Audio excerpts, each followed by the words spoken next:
आता ration card विना मिळणार 5 लाख रुपयांचे विमा कवच. बातमी काय आहे सविस्तर पाहूया. राज्यातील प्रत्येक नागरिकाला 5 लाख रुपयांचे विमा कवच देताना सरकारने आता रेशन कार्ड आणि 1 लाख रुपयापर्यंतची आर्थिक उत्पन्नाची मर्यादा हे काटेकोर निकष कायम ठेवलेले नाहीत. त्यानंतर रेशन कार्ड जर नसेल तर तहसील कार्यालयातील प्रमाणपत्राची उपलब्धता योजनेचे लाभ देताना ग्राह्य मानली जाणार आहे. या नव्या योजनांमध्ये यापूर्वी असलेल्या महात्मा फुले आणि आयुष्यमान भारत योजना संयुक्तपणे राबविण्यात येणार आहेत. याचपैकी 1.5 लाख रुपये राज्य सरकारकडून तर उर्वरित 3.5 लाख रुपयांची उपलब्धता केंद्र सरकारकडून करण्यात येणार असल्याचे कळाले आहे.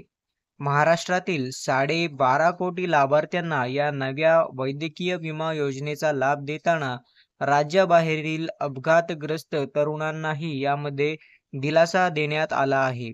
राज्याबाहेरील रुग्णाला महाराष्ट्रामध्ये अपघात झाल्यास 1 लाख रुपयांचे विमा कवच देण्यात येणार आहे. त्याच्या नावाची खातरजमा ही जिओ टॅगिंगद्वारे करण्यात येईल. पोलिसांकडील अपघाताची नोंद, वैद्यकीय प्रमाणपत्र हे पुरावे यावेळी ग्राह्य मानले जाणार आहेत. राष्ट्रीय आरोग्य प्राधिकरणाकडे या विमा योजनेची अंमलबजावणी योग्य पद्धतीने करण्याचे अधिकार देण्यात आले आहेत. जिल्ह्यामध्ये आरोग्य हमी सोसायटीच्या माध्यमातून ही योजना राबविणे अपेक्षित आहे.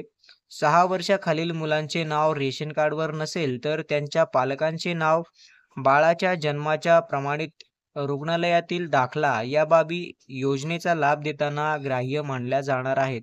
तर महत्त्वपूर्ण असा व्हिडिओ आपल्या मित्रांबरोबर नक्की शेअर करा. जय हिंद. धन्यवाद.